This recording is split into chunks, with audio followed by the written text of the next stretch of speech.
Thank you for doing this today. I know this is time that you could be doing other things, so I do really appreciate you coming in today. And I hope it's going to be just something that'll take you through all kinds of activities as a teacher. It was eye-opening for me, and I've learned a lot as I put this together, so I hope it's helpful for you.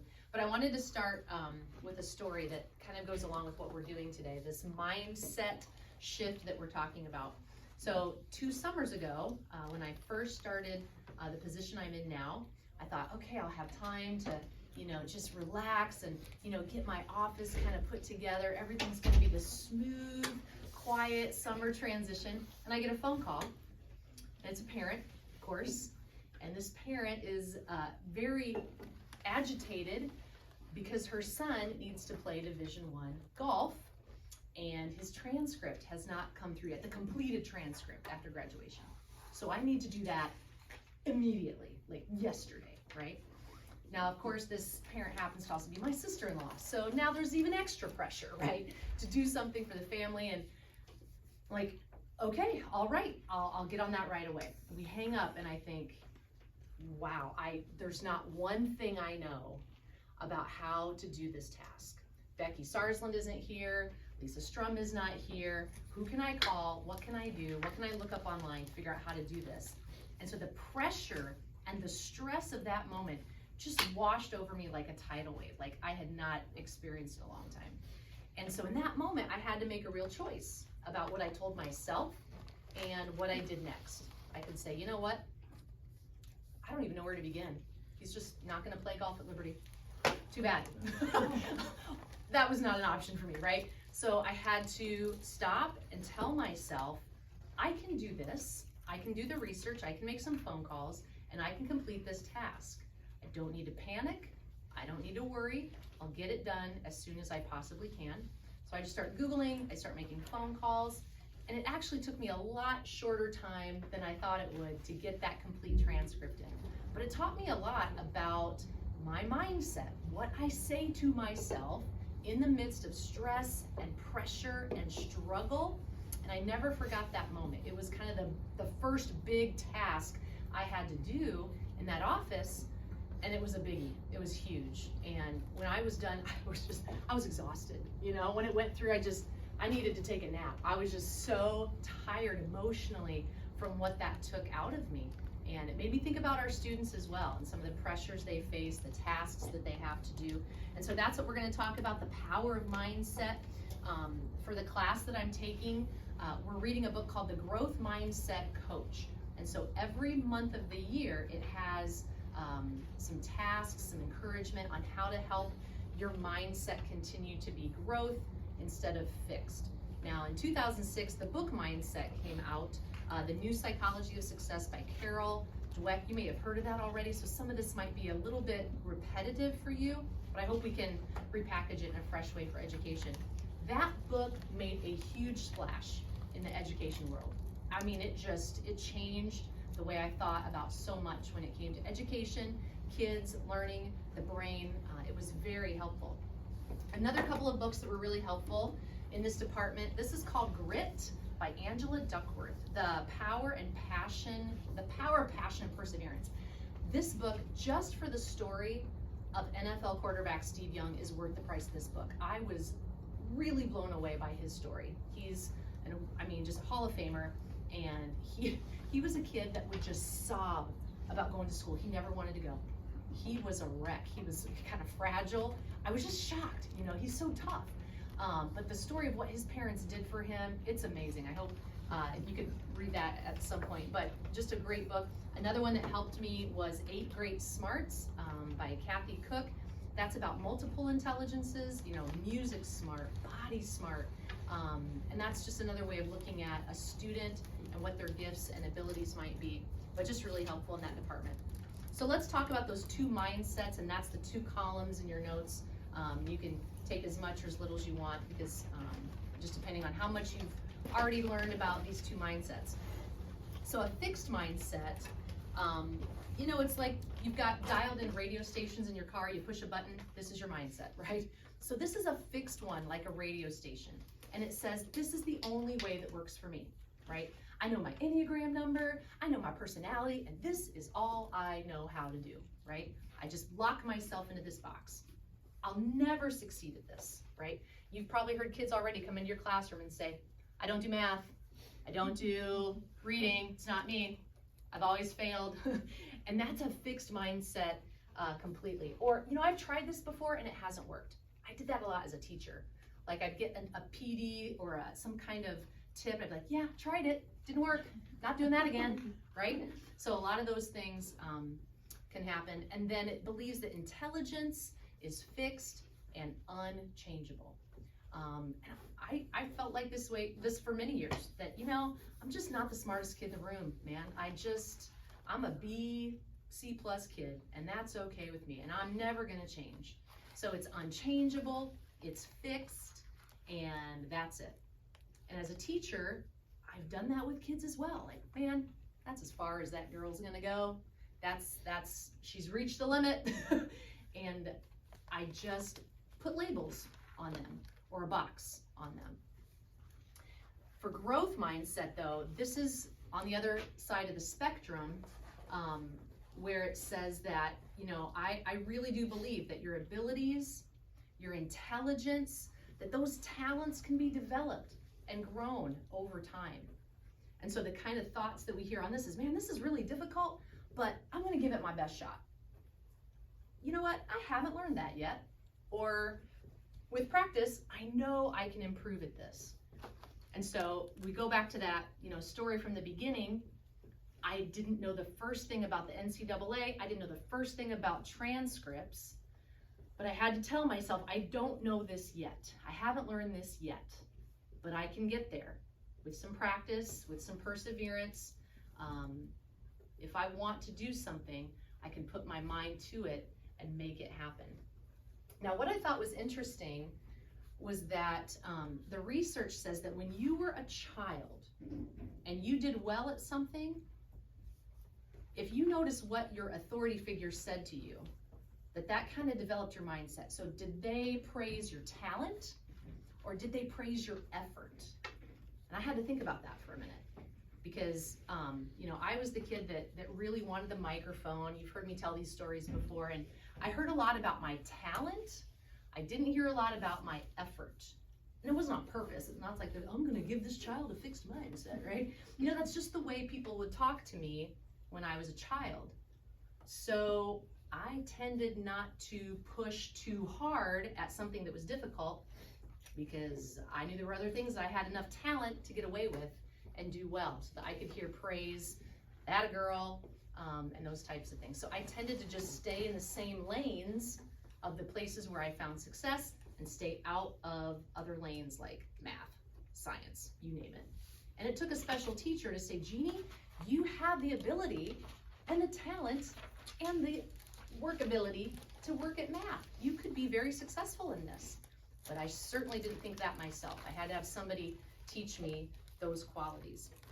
So people can learn to learn. And that was honestly a little bit new for me because in the classroom, I felt like the kids coming into my room were already set. I'm sure I'm gonna teach them the curriculum, that's my job, but in my quiet moments, I was like, this kid's never gonna read a book. This kid's never gonna get it. And so I would just kind of write them off. I wouldn't say that out loud, but those were my thoughts. And so in the classroom, these are just a lot of things that we hear and that could possibly be part of a fixed mindset. So for students, if they think a teacher doesn't like them, then bam, they're just done, right? Teacher doesn't like me, so why even try? This isn't my subject, so why even bother? As a teacher, I could say, this class has reached the limit. I've done all I can with them. It's over, right? And, as a teacher, I can just be really stuck and refuse to change because it's hard, right? You get in a groove, you get in a rut. So I reject new ideas. There's no natural curiosity anymore. I'm just on autopilot. And kids can get that way too. I've been so guilty of thinking that kids are just lazy instead of really getting to the root of what's underneath that failure that I'm seeing. But the growth mindset for a student would say, man, is there a different way I could study this? Could I make a song? Could I buddy up with somebody and talk it out? Is there a different way I could study? Is there a way I could just develop better study habits? They have to be curious. They got to be open to change. And that starts with belief. It starts with their mindset.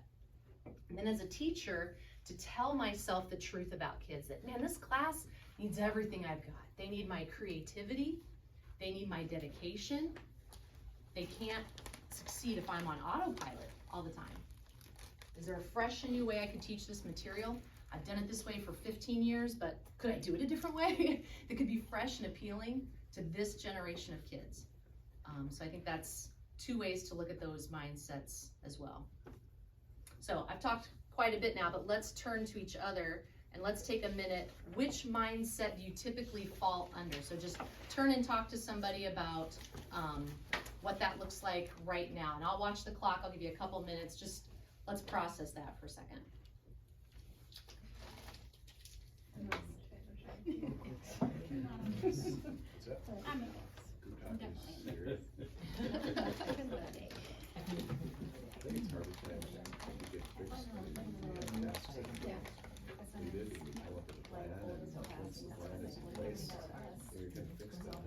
Especially if you have success in it. That's true. That's something different. Try it works. Right.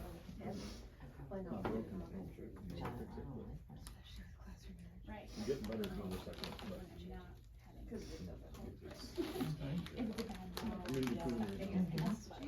Yeah. Yeah, We depending on just the class. kind of fall in the middle. Consistency, right?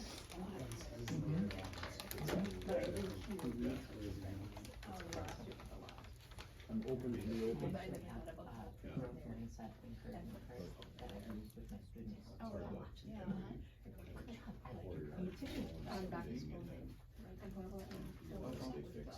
Okay, let's just chat for a second. Anything come to mind or what you've noticed as we've talked about it? Maybe certain examples or circumstances that. I had a student on back to school night tell me that I'm not good at math, so don't expect me to be good at it in your class. Whoa! So we're working with that student. Yeah. That fixed mindset. Yeah, the belief isn't there yet, right? What else? I just think it's a great point to praise their efforts and abilities versus just their talents and what they're good at. Right. You're saying it's kind of easy that if you've had some success with something, it's harder to be open to change when it works, so why try, but yet there might be a better way. Right. I think in the role that I teach, I'm constantly telling students, you can do this. Right. I know that you're able to, I believe in you. And so having that growth mindset, but then when we're having a bad day, it's really hard to get there. Yes, yes. What I find is they live right next to each other for me. Fixed and growth is constantly at war inside of me. Yep. And I can say something in growth mindset, but my body language and my face are saying the opposite, like I'm rolling my eyes, you know what I mean? So how can I show you not only with my words, but my face, my tone of voice, that I really believe what I'm saying to you right now. And honestly, sometimes you gotta be a good actor or a good actress because you're, I believe this and I'm gonna show you, even though sometimes you're going, I don't know. I really don't. You have to show me. So, the growth mindset says, I believe you can grow, but the fun new word we're gonna learn today, maybe you already know it, neuroplasticity. Neuroplasticity. I was hoping to have an elementary teacher today because this is such a great word to teach to little kids. Neuroplasticity. They love learning big words, right? Make a song out of it, play with it, because this word changed my life because I just never recognized that my brain can grow. I am not in a fixed intelligence from birth. I truly can learn to learn, right? So the belief in the growth of my brain will lead to action. That action will lead to the growth, and then that growth reinforces the belief. I wish I could, put that in a circle for you because it's just this beautiful cycle, right? The belief comes first, and it gives fuel to the action. That action will lead to their growth, And when they see themselves growing, the belief just gets stronger and it just gets reinforced. Fake it till you make it. Fake it till you make it, right? The brain is like a muscle. That was huge for me, that it really can grow. So neuroplasticity, I had to say it out loud to myself a lot to really get it right, because it's a big word, a lot of syllables. But for especially small children, but I think teenagers would love this too, Class Dojo is a really great resource for teaching neuroplasticity, growth mindset. Maybe you've already used it before, but this is a short video that explains neuroplasticity, and I just love it so much.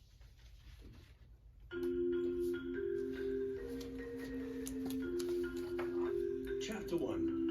Mojo discovers a secret about his brain. A secret that will change the way he looks at the world forever. Our story begins with Mojo, a friendly monster who loved school, especially math. Until one day, something terrible happened. The math problems got harder. Nothing made sense anymore. Mojo had a devastating thought. He just wasn't smart enough for school. It seemed the only reasonable thing to do was pack his things and leave forever. Just then, he heard his friend Katie laughing. "Mojo, you can't just give up," she said. "I have no choice, Katie," said Mojo. "You're either born smart or you're not. And I realize today that I'm not." "Mojo, that's not how it works," said Katie. "Anyone can be smart. You just have to work at it." "That's the most ridiculous thing I've ever heard," said Mojo. "It's not ridiculous, it's science," said Katie. "Neuroscientists studied the brain for years and discovered an incredible secret. That your brain is like a muscle. When you try challenging things, like those hard math problems, you're giving your brain the exercise it needs to get stronger, which makes you smarter." "Ooh, is that really true?" said Mojo. "Of course," said Katie. "It's like how when you were a baby, you didn't know how to talk. But you kept trying, exercising your brain, until one day, you could." Mojo couldn't believe what he was hearing. If your brain was really like a muscle, did that mean anyone could become smarter? Even him? He turned to ask Katie, but just then, she had to be off to her next class. But maybe you can answer Mojo's question. What do you think? Can Mojo become smarter? What about you? Now that's an interesting question indeed. So that's just chapter 1. There's several other chapters in this little brain is like a muscle story, and it's just really helpful for, I think, kids of any age to understand that their brain can grow, and to really, especially at those young ages when they're trying to decide, am I smart? Am I not smart? Am I just comparing myself to everyone else in this classroom instead of making the progress that I need to make? That can be very helpful to help them understand. All right, let's see if this will just click. Nope. Just go down there. All right, so let's just talk about some practical steps. This is kind of the final chapter here as we finish up. The action versus the struggle. So if I can get my students and myself to really believe what I know about the brain, what I recognize about growth mindset, now I need to do the work. Now I need to fire the pathway in the brain. So I liken it to, some dude in California. It's like, you know what? I know I can surf.